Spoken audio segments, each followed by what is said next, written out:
तो अगर आप हमारे परिवार के सदस्य नहीं बने हैं तो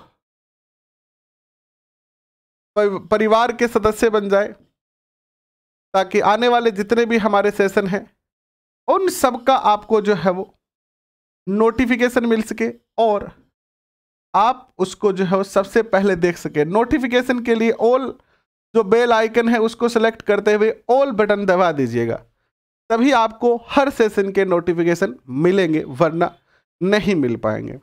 विद्वान साथियों, कल हमने चैप्टर नंबर 1 जो है वो इकाई नंबर 1 की शुरुआत की थी, मनोविज्ञान का परिचय। और मनोविज्ञान के परिचय में हमने मनोविज्ञान के बारे में जाना कि किस प्रकार मनोविज्ञान पहले आत्मा का विज्ञान, फिर मन का विज्ञान, फिर चेतना का विज्ञान बना और फाइनली ये जो है वो अब व्यवहार के विज्ञान के रूप में जाना जाता है। आइए आज हम मनोविज्ञान के जो स्कूल हैं उनकी चर्चा करते हैं कि मनोविज्ञान के जो अलग अलग स्कूल है वो क्या कहते हैं।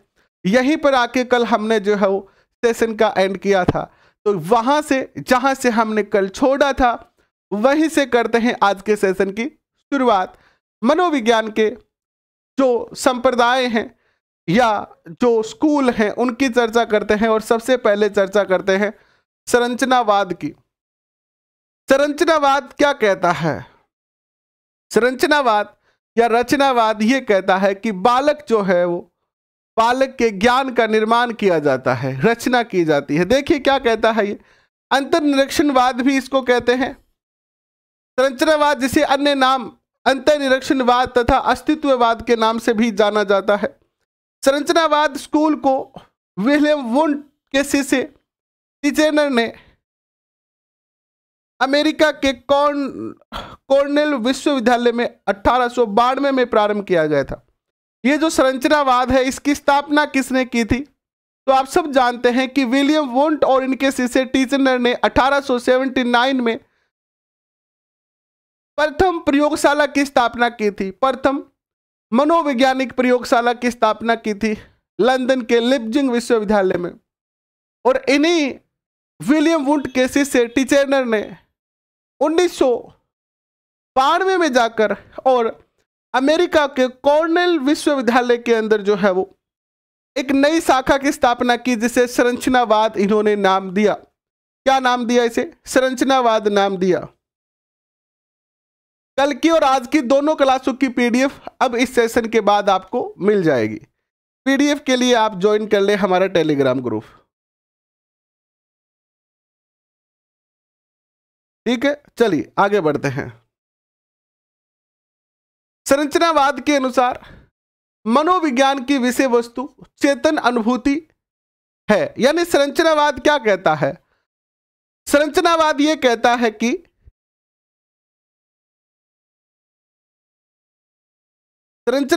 कहता है कि मनोविज्ञान जो है उसकी जो विषय वस्तु है वो क्या है? मनोविज्ञान की विषय वस्तु चेतन अनुभूतियों का अध्ययन करना है, चेतना का अध्ययन करना है। अगर और ज्यादा सरल शब्दों में कहें तो विलियम वुंड और इनके शिष्य टीचेनर का मानना है कि मनोविज्ञान चेतना का अध्ययन करती है। मनोविज्ञान की विषय वस्तु क्या है? चेतना है, चेतन अनुभूति है। टीचेनर ने चेतना और मन में अंतर किया। इन्होंने कहा कि चेतना अलग होती है और मन जो है वो अलग होता है।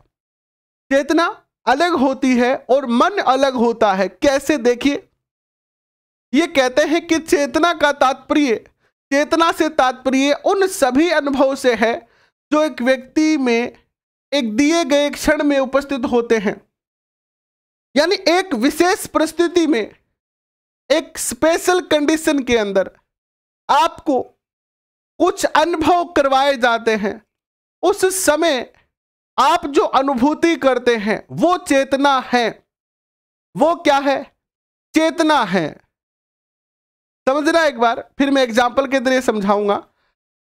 चेतना का तात्पर्य उन सभी अनुभव से है जो व्यक्ति में दिए हुए क्षण में उपस्थित होते हैं। यानी एक विशेष समय, विशेष कंडीशन पर जो अनुभव आपको होता है उसे चेतना कहा गया है, जबकि मन से तात्पर्य उन सभी अनुभव से होते हैं जो व्यक्ति के जन्म से ही मौजूद होते हैं, जो व्यक्ति में जन्म से ही मौजूद होते हैं। इसको एक बहुत अच्छे से साधारण से उदाहरण से समझने का प्रयास करते हैं। जनरली युवा अवस्था में, जब आप किशोरावस्था में होते हैं, युवा अवस्था में होते हैं, तो अक्सर विपरीत लिंगी के प्रति आकर्षण होता है, यानी लड़की को लड़के के प्रति और लड़के को लड़की के प्रति, जिसे हम प्यार भी कहते हैं। तो सोचिए कि किसी विशेष कंडीशन में कोई लड़का और लड़की एक दूसरे की तरफ देखते हैं और नजरों से नजरें मिल जाती है, तो उस विशेष कंडीशन में जो आपके अंदर फीलिंग आ रही है, जो फीलिंग आ रही है वो है आपकी चेतना। वो चेतना है, वो चेतना है। और जो आप जन्म से ही जो अनुभव आपने किए हैं वो क्या है? आपका मन है। भाई प्यार, नफरत, क्रोध, गुस्सा, ये तो हमारे भाव है ही, जो हम जन्म से ही अनुभव करते आ रहे हैं। जैसे लड़का अपनी मां से ज्यादा प्यार करता है, लड़की पिता से ज्यादा प्यार करती है। लेकिन किसी विशेष कंडीशन में, विशेष परिस्थिति में आपको जो अनुभव करवाया जाता है, जो अनुभव कराया जाता है, मैं शब्द का उपयोग कर रहा हूं, ध्यान से सुनना आप, जो अनुभव आपको करवाया जाता है उस अनुभव को ही चेतना कहा जाता है।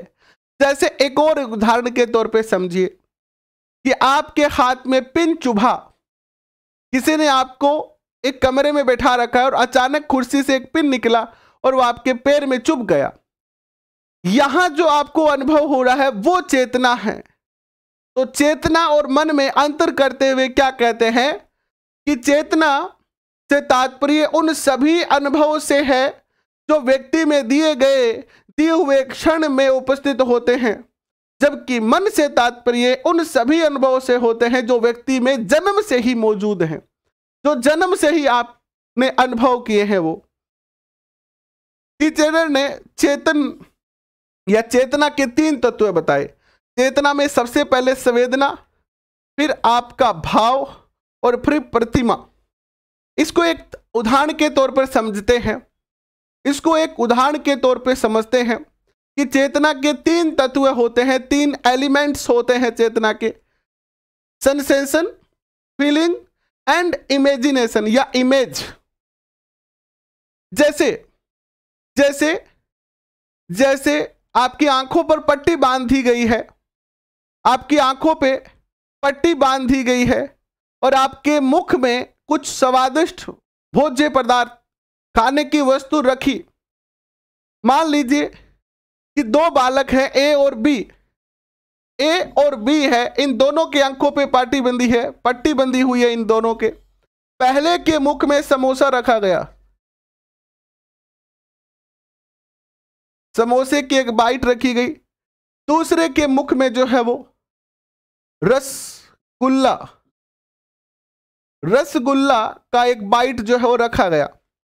आपकी आंखें बंद है, आपको नहीं पता है कि आपको क्या खिलाया जाएगा, आपको नहीं पता है। माया शेखावत जी, राधे राधे, कैसे हैं आप?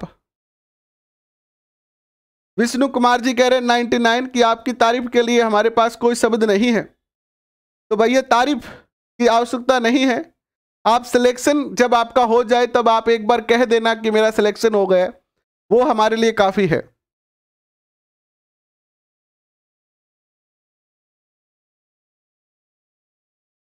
मनोविज्ञान की प्रत्येक क्लास की पीडीएफ मिल जाएगी। पीडीएफ के लिए किसी को भी परेशान होने की आवश्यकता नहीं है।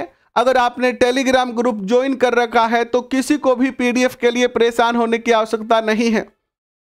हम चर्चा कर रहे हैं कि टीचर ने कहा कि मनोविज्ञान जो चेतना है इसके 3 एलिमेंट होते हैं। पहला संवेदना, फिर भाव या अनुराग, फिर तीसरा प्रतिमा। तो हम इसको एक एग्जाम्पल के तौर पर समझने का प्रयास करते हैं कि हमने 2 बच्चे लिए, एक का नाम ए है, दूसरे का बी है। दोनों की आंखों पे पट्टी बांध दी, हाथ भी उसके पीछे बंधे हुए, उसको नहीं पता है कि वो उसके साथ क्या होने वाला है। दोनों के मुख में, एक के मुख में रसगुल्ला और एक के मुख में जो है समोसा का पीस रखा गया, छोटा टुकड़ा। समोसे और रसगुल्ले के नाम सुनते ही मुख में पानी आ जाता है। तो अब होता क्या है देखिएगा, पहला जो ए है उसके मुख में जैसे ही समोसा जाएगा, जीभ जो है वो क्या करेगी, जीभ में क्या आएगी, संवेदना आएगी कि नहीं आएगी, सेंसेशन होगा कि नहीं होगा। संवेदना से उसको स्वाद का पता चलेगा, स्वाद का कैसा, नमकीन स्वाद का पता चलेगा कि कुछ चरका खवाया जा रहा है। और समोसे में क्या होता है, जब तक रहेगा समोसे में आलू, तो समोसे में तो आलू रहेगा ही, तो आलू का, मिर्च का और चटपटा और साथ में समोसे का जो मैदा है उसका साथ में जब स्वाद आता है तो इसके दिमाग में संवेदना आई क्या, सबसे पहले कि कुछ नमकीन खिलाया है। फिर इसने फील किया, फील, आंखें तो बंद है, हाथ भी बंद है, इसको नहीं पता है कि क्या, बट स्वाद के आधार पर फील किया तो भाव उत्पन्न हुए, अनुराग, फीलिंग से क्या हुआ, इसने लगाया कि यार ये तो समोसे का सा स्वभाव है, स्वाद है। तो इसके दिमाग में एक प्रतिबिंब यानी इमेज बनी, किसकी, समोसे की। ये बता देगा कि मुझे समोसा खिलाया है। दूसरा बालक है, अब नमकीन में तो और भी बहुत सारी चीजें होती है, कचौरी भी होती है, बट स्वाद तो सबका अलग अलग होता है। सबका जो फीलिंग होगा ना, भाव जो होगा वो सबका अलग अलग होगा। दूसरे बालक को रसगुल्ला खिलाया गया तो इसके मुख में मीठा स्वाद गया। तो मीठा तो जलेबी भी होता है, गुलाब जामुन भी होता है, बट रसगुल्ले की मिठास और गुलाब जामुन की मिठास दोनों की अलग अलग होती है। गुलाब जामुन बहुत ज्यादा मीठा होता है, रसगुल्ले की मिठास थोड़ी कम होती है। तो जैसे ही उसने मुख पे, जीभ पे गया रसगुल्ले का पीस, उसने अनुभव किया, पहले क्या हुआ, संवेदना हुई कि आहा मीठा आया है। मीठा आने के बाद उस मीठे का इसने फील किया कि कैसे वाला मीठा है। थोड़ा सा उसने बाइट को चबाया तो उसको पता चला कि ये रसगुल्ला है, और उसके दिमाग में एक पिक्चर बन गई रसगुल्ले की। जैसे एक प्रेमी प्रेमिका, जैसे एक लड़के का एंगेजमेंट हो चुका है, एक लड़की और लड़के का विवाह तय हो चुका है, बट घर वालों ने विवाह किया नहीं है अभी। तो उन्होंने एक बार, जब रिंग सेरेमनी होती है ना, रिंग सेरेमनी होती है जिसे आप सगाई कहते हैं, एंगेजमेंट कहते हैं, उस समय लड़के और लड़की ने एक दूसरे को देखा हुआ है। थोड़ा सा पुराने समय का बात है, मान लीजिए कि मोबाइल नहीं है, पिक्चर भी नहीं होती है, फोटो भी नहीं है। तो उस एक बार देखे हुए के आधार पर जब भी अपने प्रेमी की याद आती है तो क्या किया जाता है, उसके विचारों को अनुभव किया जाता है। इसका एक और उदाहरण बहुत ही सुंदर सा है, आपने इतिहास पढ़ा है, और पृथ्वीराज चौहान तृतीय जिसने संयोगिता को उसके घर से उठाया था, तो कहते हैं कि संयोगिता जो थी उसने अपनी सखियों से, सहेलियों से पृथ्वीराज के बारे में बहुत सारी जो है वो वीरता के किस्से सुन रखे थे, और इसी वीरता के किस्से के आधार पर धीरे धीरे उसने इमेजिनेशन किया और उसके दिमाग में एक प्रतिमा बना ली कि पृथ्वीराज चौहान ऐसे होंगे। और इसी प्रतिमा के आधार पर उसने क्या किया, जब उसके पिता ने स्वयंवर किया और पृथ्वीराज को नहीं बुलाया और पृथ्वीराज की एक मूर्ति बनाकर द्वारपाल के स्थान पर खड़ी कर दी, तो क्या किया, संयोगिता ने पहले से इमेज तो बनाई रखी थी कि पृथ्वीराज कैसे होंगे, और उसके आधार पर उन्होंने क्या किया, उस पत्थर की मूर्ति को जाके माला पहना दी। और फिर जब पृथ्वीराज को पता चला तो पृथ्वीराज जो है वो संयोगिता को उनके घर से, क्योंकि संयोगिता उनको पति मान चुकी थी, तो उनके पिता की अनुमति के बिना उनको लेके गए। तराइन के द्वितीय युद्ध की घटना है ये, तराइन के फर्स्ट युद्ध के बाद की घटना है, फर्स्ट युद्ध के बाद की यह घटना है, क्योंकि फर्स्ट युद्ध में तो चंदेल ने साथ दिया था, लेकिन सेकंड युद्ध की यह घटना, फर्स्ट और सेकंड युद्ध के बीच की घटना है, और बहुत ज्यादा प्रेम हो गया था संयोगिता और इनमें, और बाद में इन्होंने तैयारी वगैरह सब छोड़ दी थी। किसकी तैयारी, पेपर की तैयारी नहीं, युद्ध की तैयारी। कहते हैं कि जब संयोगिता को लेके आए, जयचंद की पुत्री को लेके आए, जयचंद गढ़वाल था, तो जब लेके आए तो 1 वर्ष तक, यानी जिस दिन लाए थे उसके बाद जब तक तराइन के द्वितीय युद्ध का टाइम नहीं आ गया था, तब तक ये अपने बेडरूम में ही रहे और सहयोगिता के साथ समय बिताया। बाहर क्या हो रहा है दुनिया में ये कट गए थे, बहुत ज्यादा प्यार हो गया। तो इतना प्यार का अति भी ठीक नहीं है। ये नहीं कि आप भी पढ़ना छोड़ दे, ऐसा नहीं करना है, वरना फिर तराइन का द्वितीय युद्ध हम हार सकते हैं, जिस प्रकार पृथ्वीराज चौहान हारे थे। ठीक है, आगे बढ़ते हैं। देखिए, इनको दोनों को समझ में आ गया। आगे चलते हैं। प्रकार्यवाद या कार्यवाद क्या होता है? पहला हमने संरचनावाद पढ़ा, दूसरा प्रकार्यवाद है। बेसिक इंफॉर्मेशन है, इनको और ज्यादा विस्तार से आगे पढ़ेंगे। कार्यवाद या प्रकार्यवाद क्या कहता है? यह कहता है, जैसे संरचनावाद तो चेतना का अध्ययन करता है। जैसे उदाहरण के तौर पे समझिए, ये मेरे पास एक माउस है, तो एक व्यक्ति तो है जो इस माउस का अध्ययन करता है कि इसमें एक बटन है, एक राइट क्लिक है, एक लेफ्ट क्लिक है, एक इसमें बैटरी डलता है ना, बैटरी नीचे डलता है, एक इसमें नीचे सेंसर लगा हुआ है। तो एक बालक तो है जो इसके संरचना का अध्ययन करता है। तो संरचनावाद जो था उसमें तो क्या किया जाता था कि चेतना का अध्ययन किया जाता था कि चेतना है क्या। जबकि प्रकार्यवाद या जो कार्यवाद है, इसने क्या किया? इसने कहा ठीक है चेतना तो होती है, बट मैं चेतना का अध्ययन नहीं करूंगा, मैं चेतना के कार्य क्या है, जैसे इस माउस के कार्य क्या है, इस माउस की सहायता से हम क्या क्या कर सकते हैं, इसका अध्ययन किया गया। तो समझ में आया कि संरचनावाद में चेतना का अध्ययन किया गया और प्रकार्यवाद या कार्यवाद में चेतना के उपयोग, चेतना के कार्य, चेतना के फंक्शन क्या है, इसका अध्ययन किया गया। देखिए, प्रकार्यवाद के संस्थापक अनौपचारिक रूप से तो कौन थे? विलियम जेम्स थे। अनौपचारिक अर्थात अनऑफिशियल रूप से जो इसके संस्थापक थे वो तो कौन थे? विलियम जेम्स थे, जिन्होंने 1890 में एक अपनी पुस्तक लिखी थी। पुस्तक का शीर्षक था प्रिंसिपल ऑफ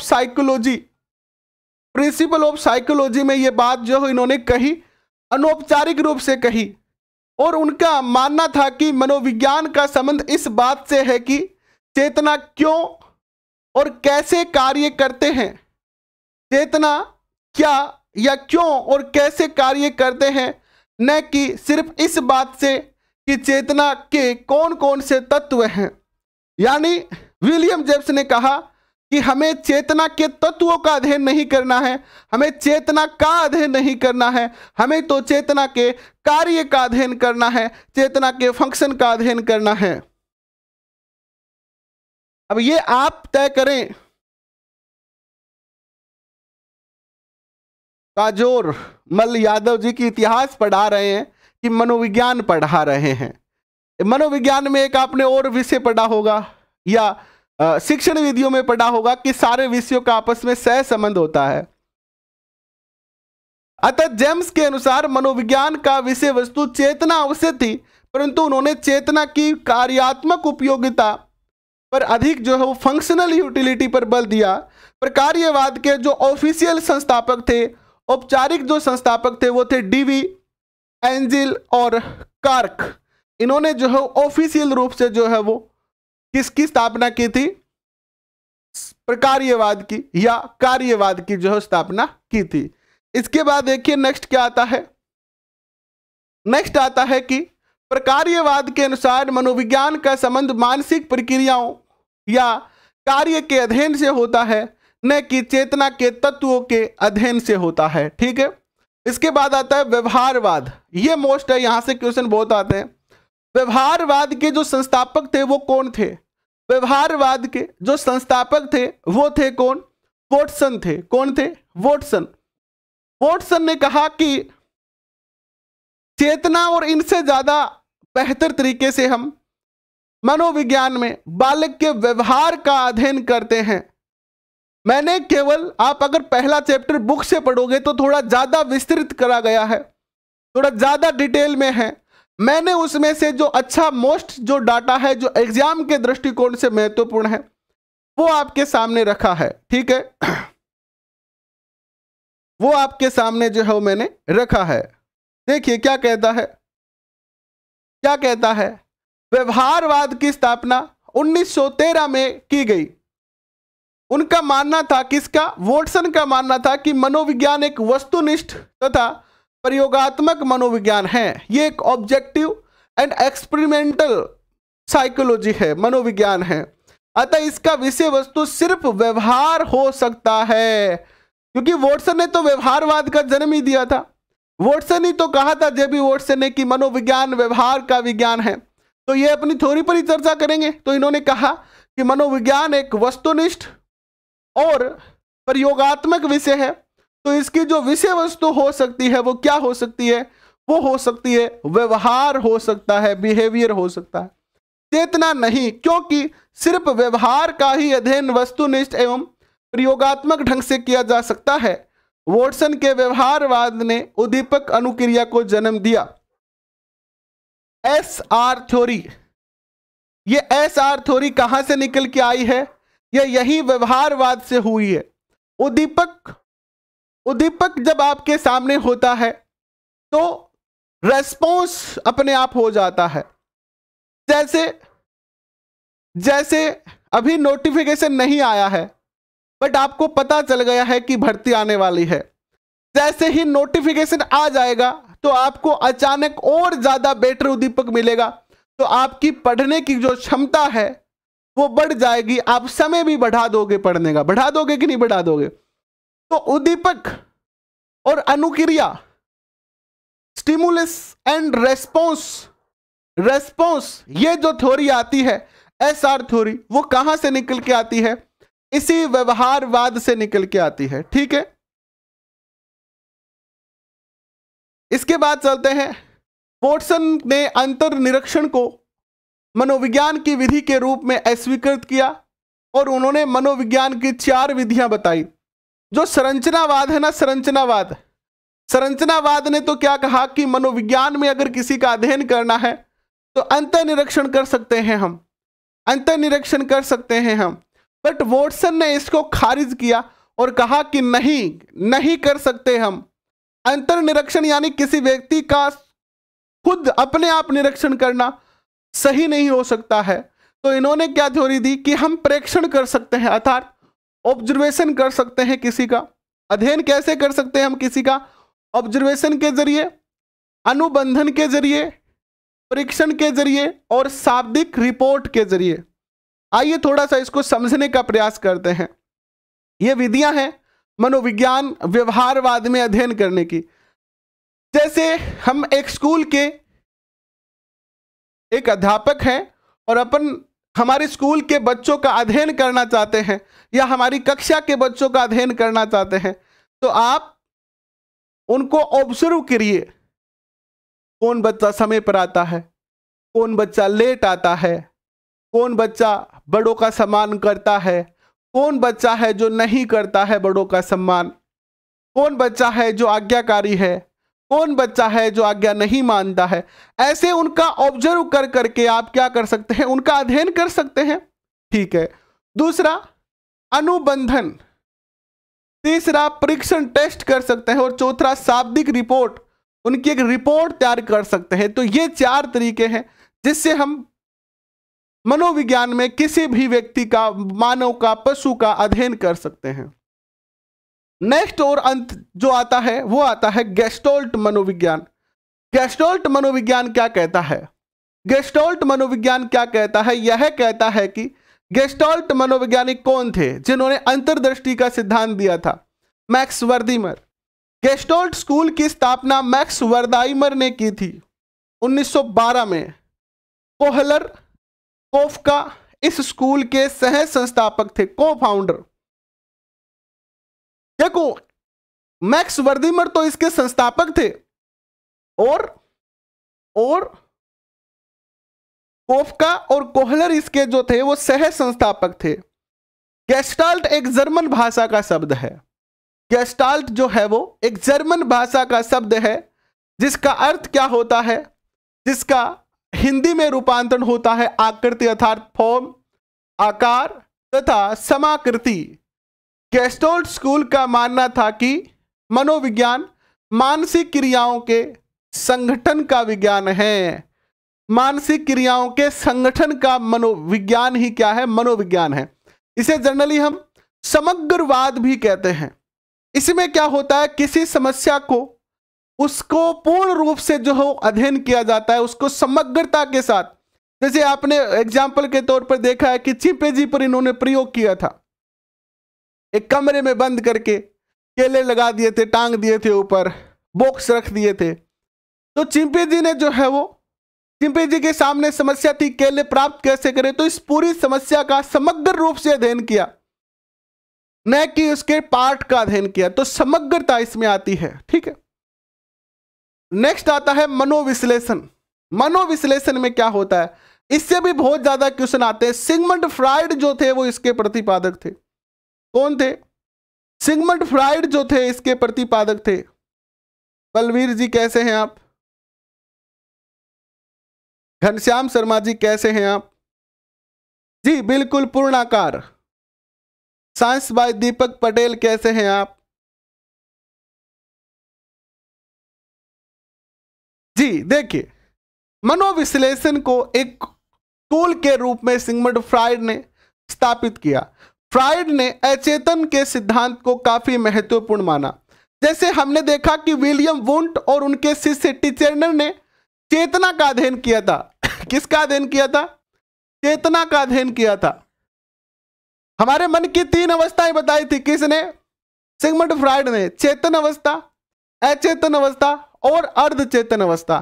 तो जो सिगमंड फ्राइड थे उन्होंने हमारे मन की जो अचेतन अवस्था है, अचेतन अवस्था है, उसका जो है अध्ययन किया और उन्होंने सभी तरह के असामान्य व्यवहार का कारण इस अचेतन को दिखाया कि अगर कोई बच्चा क्रोध करता है, गुस्सा करता है, शैतानी करता है या मायूस होकर बैठा हुआ है, हम जैसा भी व्यवहार करते हैं, हमारा जो असामान्य व्यवहार होता है, चोरी करना, झूठ बोलना, गुस्सा करना या एनीवन, जो भी गलत व्यवहार है हमारा, वो सारा का सारा व्यवहार किसके कारण हो रहा है? वो सारा का सारा व्यवहार इस अचेतन मन के कारण हो रहा है। ये बात किसने कही? सिगमंड फ्राइड ने कही। सिगमंड फ्राइड ने कही कि चेतन अवस्था में कोई व्यक्ति, चेतन अवस्था में कोई भी व्यक्ति जो है वो गलत काम नहीं करता है, गलत कार्य नहीं करता है। चेतन अवस्था में गलत जितने भी कार्य किए जाते हैं वो सारे के सारे अचेतन अवस्था के प्रभाव से किए जाते हैं। जब हमारे बुद्धि पर, देखो सबको पता है कि चोरी करने से सजा मिलेगी। एक चोर जो होता है उसको पता होता है कि चोरी करेंगे तो पकड़े जाएंगे और सजा मिल जाएगी। जब रीट प्रकरण की बात करते हैं तो रीट के जो भी अभ्यर्थी हैं जिन्होंने नकल की, क्या उनको पता नहीं था पहले कि अगर पकड़े गए तो पैसे बर्बाद हो जाएंगे, पेपर रद्द भी हो सकता है? उनको सबको पता था, इन सारी बातों को पता था उनको कि ये हो सकता है, पकड़े भी जा सकते हैं, पेपर भी रद्द हो सकता है, पैसे भी बर्बाद हो सकते हैं। बट उनका जो अचेतन मन था वो चेतन मन पर ज्यादा प्रभावित हो गया। देखो ऐसे अगर लेवल में है तब तो ठीक है, वैसे जनरली चेतन मन ऊपर रहता है, वो गलत काम नहीं करने देता। लेकिन कभी कभी हमारा जो अचेतन मन है वो ज्यादा बढ़ जाता है और ये चेतन मन को दबा देता है। चेतना को दबा दिया तो उसकी नेगेटिविटी सारी खत्म हो गई। वो भूल जाता है कि मैं पकड़ा भी जाऊंगा क्या, और बुरे काम करने पर आतारू हो गया। इससे कुछ लोगों के कारण लाखों लोग परेशान हो गए। तो जितने भी बुरे व्यवहार होते हैं वो किसके कारण होते हैं? अचेतन मन के कारण होते हैं, है ना? अचेतन मन के कारण होते हैं। ओके ठीक है। अचेतन के बारे में अध्ययन करने की अनेक विधियां बताई गई है। ठीक है, जैसे मुक्त साहचर्य परीक्षण किया जा सकता है, सम्मोहन, हिप्नोटाइज। वो आपने पुराने टीवी सीरियल में देखा होगा कि ऐसे एक वो डायमंड होता है, डायमंड जैसा क्रिस्टल, और उसके धागा या चैन बंदी होती है, उससे हिप्नोटाइज किया जाता है। इसको ध्यान से देखो, है ना। ऐसे अब तुम धीरे धीरे सो रहे हो, अब तुम्हें नींद आ गई है, अब तुम अपनी किशोरावस्था में पहुंच गए हो, तो तुम्हें मेरी आवाज सुनाई दे रही है। अब बताओ कि तुम जब किशोरावस्था में थे, जब कॉलेज में थे, तो तुमने क्या क्या किया। हम किसी व्यक्ति के अचेतन मन में क्या चल रहा है, उसके अचेतन मन में क्या चल रहा था, आज उसके अचेतन मन में क्या क्या है, उसका अध्ययन कर सकते हैं, उसको हिप्नोटाइज करके। इसके अलावा स्वप्न की व्याख्या कर सकते हैं, ड्रीम को एनालाइज कर सकते हैं हम, कि सपने जो उसको आ रहे हैं उन स्वप्न को एनालाइज करके भी इसका जो है वो अध्ययन किया जा सकता है। अब चर्चा करते हैं भारत में मनोविज्ञान का विकास कैसे होता है। भारत में मनोविज्ञान का विकास कैसे होता है, तो देखिए, भारतीय मनोविज्ञान का आधुनिक काल कलकत्ता विश्वविद्यालय के दर्शन शास्त्र विभाग में 1915 में प्रारंभ होता है। यानी भारत में मनोविज्ञान की स्थापना 1915 में की गई कलकत्ता विश्वविद्यालय के दर्शन शास्त्र विभाग में, जहां प्रायोगिक मनोविज्ञान का प्रथम पाठ्यक्रम आरंभ हुआ तथा प्रथम मनोवैज्ञानिक प्रयोगशाला स्थापित हुई। तो एक तो क्वेश्चन यह बनता है कि पहली मनोवैज्ञानिक प्रयोगशाला कहां स्थापित हुई? कलकत्ता विश्वविद्यालय में। आधुनिक काल मनोविज्ञान आधुनिक कलकत्ता विश्वविद्यालय के दर्शन शास्त्र विभाग में कब स्थापित हुआ? 1915 में। और प्रायोगिक मनोविज्ञान का प्रथम पाठ्यक्रम कहां शुरू हुआ? तो कलकत्ता विश्वविद्यालय में। कलकत्ता विश्वविद्यालय में 1916 में प्रथम मनोविज्ञान विभाग तथा 1938 में अनुप्रयुक्त मनोविज्ञान का विभाग प्रारंभ किया गया। प्रोफेसर एन सेन गुप्ता, जो वुंट के प्रायोगिक परंपरा में अमेरिका में प्रशिक्षण प्राप्त थे। ये जो एस सेन थे, ये जो विलियम वुंट थे ना, उनसे प्रशिक्षण प्राप्त करे हुए थे और उनसे बहुत प्रभावित भी थे। 1922 में प्रोफेसर गिरिंदर शेखर बोस मनोविज्ञान विभाग के अध्यक्ष बने, जो फ्राइड के मनोविश्लेषण से प्रशिक्षित थे। और ये जो गिरिंदर शेखर बोस थे, ये फ्राइड का जो मनोविज्ञान था उनसे प्रशिक्षण प्राप्त कर चुके थे।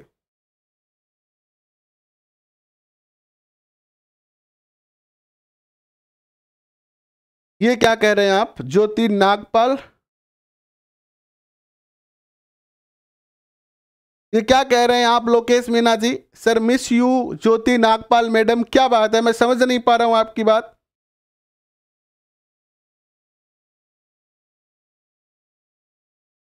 क्या कहना चाहते हैं आप?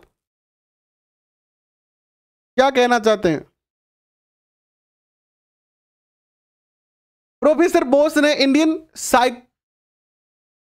साइकोनेटिक सोसाइटी की जो है स्थापना की 1922 में। 1924 में इंडियन साइकोलॉजिकल एसोसिएशन की स्थापना की। 1938 में कलकत्ता विश्वविद्यालय में मनोविज्ञान विभाग में एक अनुप्रयुक्त मनोविज्ञान की शाखा खोली और इसके पश्चात मैसूर विश्वविद्यालय और पटना विश्वविद्यालय में मनोविज्ञान के अध्यापक एवं अनुसंधान के प्रारंभिक केंद्र प्रारंभ हुए। 1960 के दशक के दौरान भारत में कई विश्वविद्यालयों ने मनोविज्ञान को विश्वविद्यालय विभाग की स्थापना की।